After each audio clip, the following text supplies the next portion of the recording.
नमस्कार। कालिका मानव ज्ञान माध्यमिक विद्यालयको आजको यस विशेष कार्यक्रम कालिका मञ्जरीमा यहाँहरू सम्पूर्णलाई स्वागत गर्दछु। म कार्यक्रम प्रस्तुता अस्मिता खड्का। विक्रम सम्वत 2018 सालमा स्थापना भई निरन्तर रूपमा उत्कृष्ट शैक्षिक गतिविधिहरू हासिल गर्दै आइरहेको कालिका मानव ज्ञान माध्यमिक विद्यालय आज नेपालकै सर्वोत्कृष्ट सामुदायिक विद्यालयका रूपमा परिचित छ। शिक्षा मात्र होइन, सिप, संस्कार र सृजनशीलतासहित विद्यार्थीको सर्वाङ्गीण विकासमा विश्वास गर्ने यस कालिका मानव ज्ञान माध्यमिक विद्यालयले आज पहिलो पटक प्रस्तुत गर्दैछ कार्यक्रम कालिका मञ्जरी। एउटा नयाँ मञ्च जहाँ विद्यार्थीहरूका प्रतिभा आत्मविश्वासहरूलाई उजागर गरिनेछ। कालिका मञ्जरी कार्यक्रम अन्तर्गत हामीले 2 चरणका कार्यक्रमहरू प्रस्तुत गर्नेछौँ।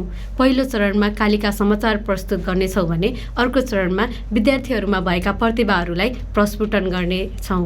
अब पालो समाचारको। 2081 सालको एसई परीक्षामा हाम्रो विद्यालयले 7वटा 4 जिपे ल्याएको थियो र पूर्ण परीक्षण गर्दा आयुष्मा पाण्डे सहित हाम्रो विद्यालयले 8वटा 4 जिपे ल्याउन सफल भएको छ। बधाई छ आयुष्मा पाण्डेलाई।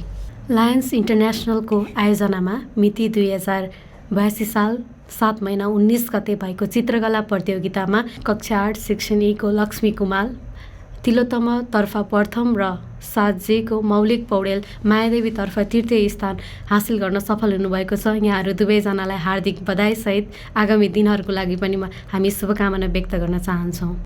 अब हामी कालिका मञ्जरी कार्यक्रमको दोस्रो चरणमा प्रवेश गर्दैछौँ। यस अन्तर्गत हामीले विद्यार्थीहरूका विभिन्न प्रतिभाहरू प्रस्तुत गर्नेछौँ।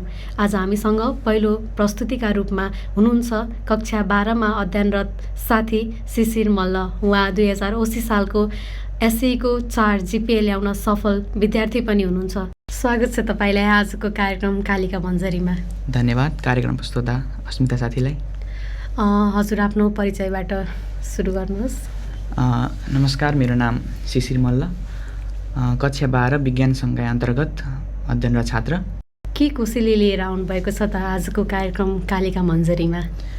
आजको कार्यक्रममा म एउटा आफ्नो कविता लिएर प्रस्तुत भएको छु। हस्, हजुरको कविताबाटै सुरु गरौँ।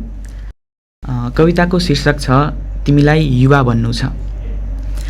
कविता यसरी सुरु हुन्छ।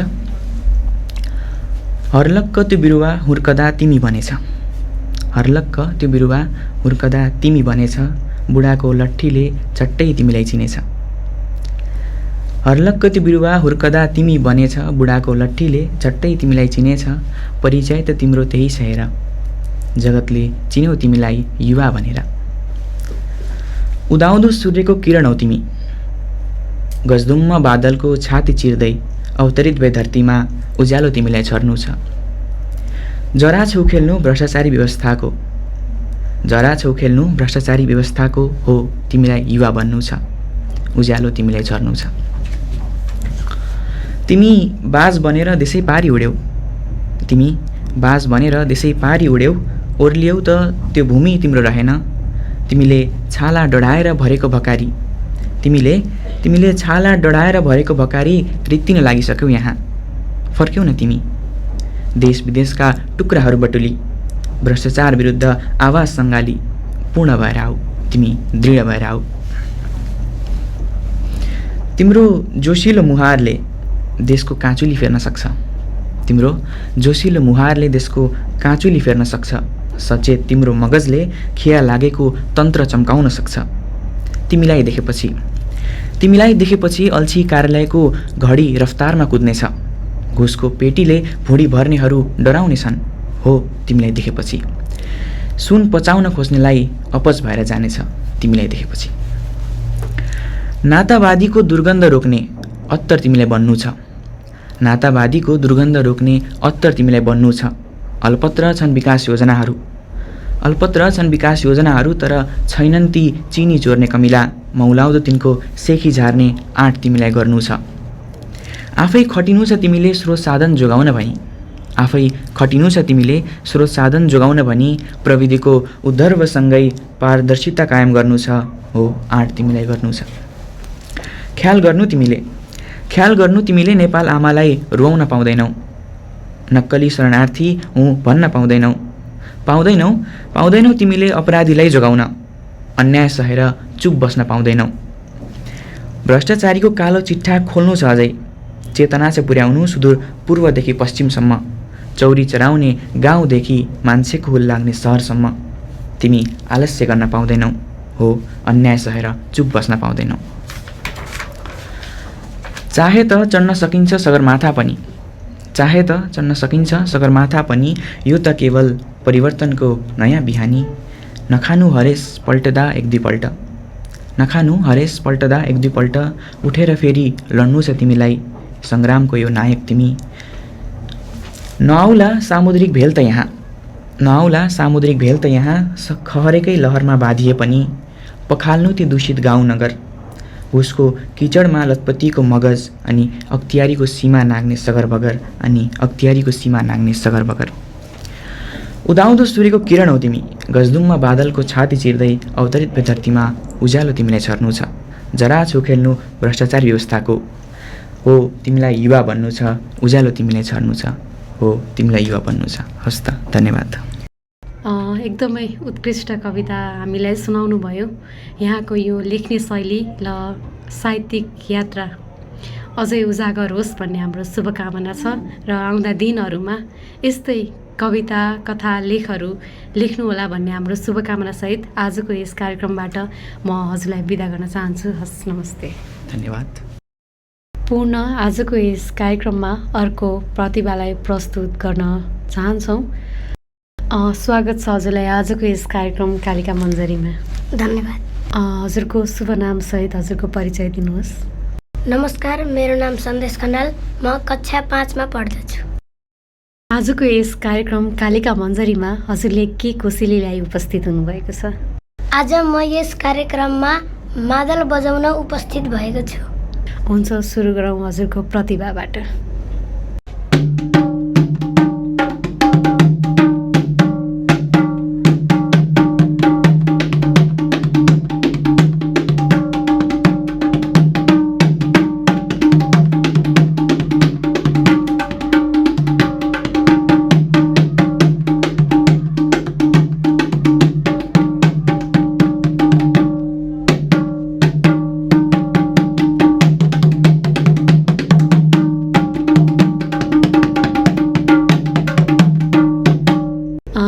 सानै उमेरमा यति राम्रो मादल बजाउन सिक्नुभएको रहेछ।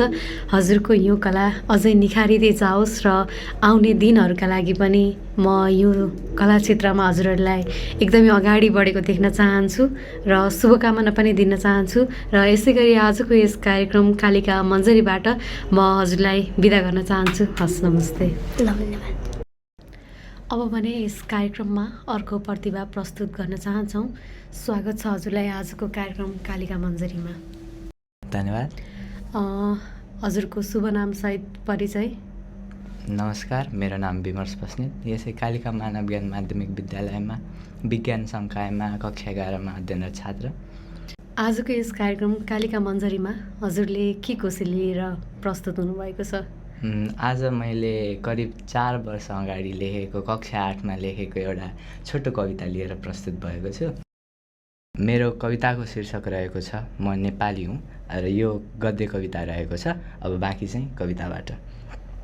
म नेपाली हुँ, देशमा कहिले विकास आउला, दुःखको पहाडले थिचिएर मर्न नपर्ला भनेर पर्खी बसेको नेपाली हुँ। देशमा राजनीतिक स्थिरता आउला, देशको नागरिक हुँ भन्ने गर्व लाग्दो पल कुरी बसेको नेपाली हुँ। देशमा सबल नेतृत्व आउला, हाम्रा सुखका दिन आए भन्ने पल पर्खी बसेको नेपाली हुँ। आफ्ना छोरा नाति आफैसँग बसेर बा आमा भन्ने शब्द सुन्ने पल कुरी बसेको नेपाली हुँ। नेपाल आमाले पनि मेरा छोराले मेरो रगत चुसी खाना छाडेछन् भन्लिन् भन्ने दिन कुरी बसेको नेपाली हुँ। म त्यही पल कुरी बसेको नेपाली हुँ।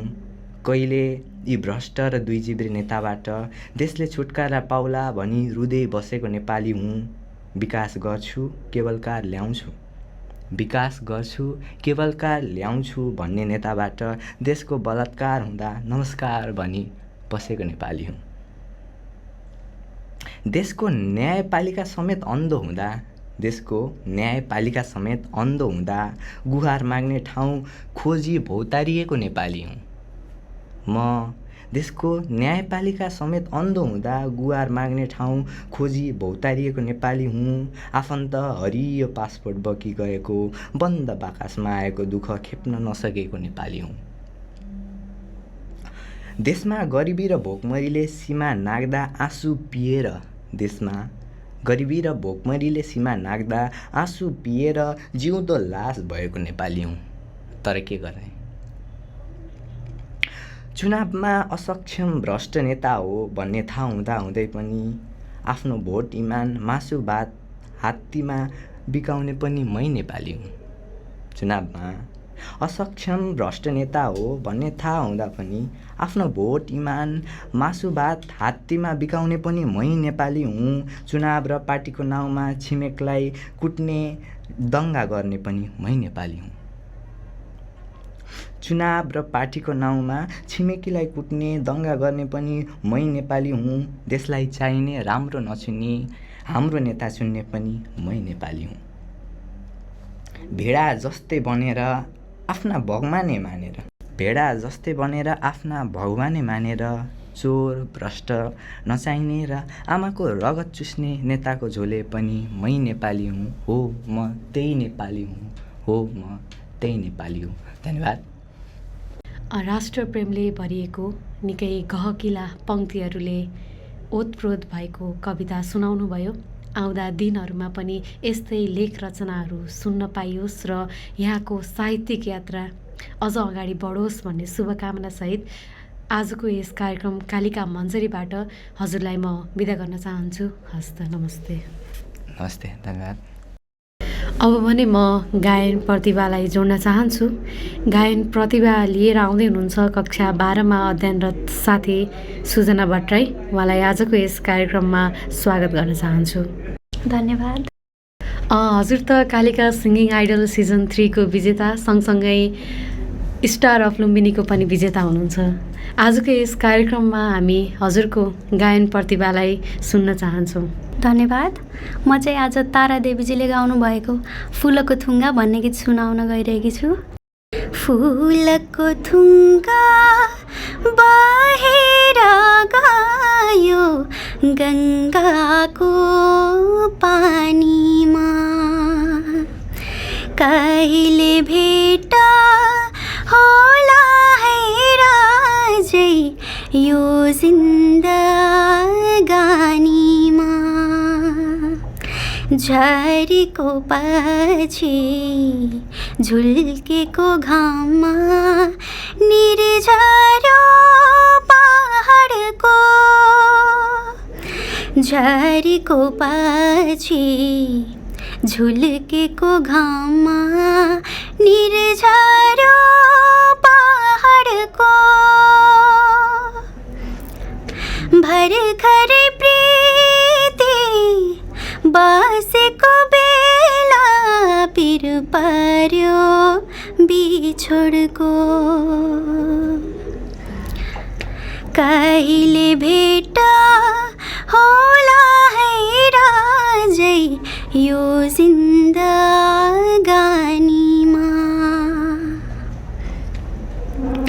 नहाँसु भने सखीलाई पीरा मै हाँसु कसरी, नहाँसु भने सखीलाई पीरा मै हाँसु कसरी। रोला राती भनेर मै साँचो कसरी, कहिले भेट होला है राजै यो जिन्दगानीमा। Thank you. निकै कडप्रिय गीत सुनाउनु भयो हामीलाई। यहाँको साङ्गीतिक यात्रा अझै उज्जवल रहोस् र सँगसँगै सफल रहोस् भन्ने हामीले शुभकामना दिन चाहन्छौँ र आजको यस कार्यक्रम कालिका मन्जरीबाट हजुरलाई पनि म बिदा गर्न चाहन्छु। हस्, नमस्ते। धन्यवाद। कालिका मन्जरीको पहिलो श्रृङ्खला हामीले हजुरहरू सामु प्रस्तुत गरेका छौँ। कार्यक्रम सञ्चालनका क्रममा भएका त्रुटि कमी कमजोरीहरूमा रचनात्मक सुझावको अपेक्षा गर्दै आजको यस कार्यक्रम कालिका मन्जरी सम्पन्न गर्न सहयोग गर्नुहुने गुरु विवेकराज पोखरेल, किशोर विक र राज चौधरी लगायत सम्पूर्ण विद्यालय परिवारप्रति हार्दिक आभार प्रकट गर्दै म आजको यस कार्यक्रमको कार्यक्रम प्रस्तुता अस्मिता खड्का यहाँहरू माझबाट बिदा हुन चाहन्छु। हस्त, नमस्ते।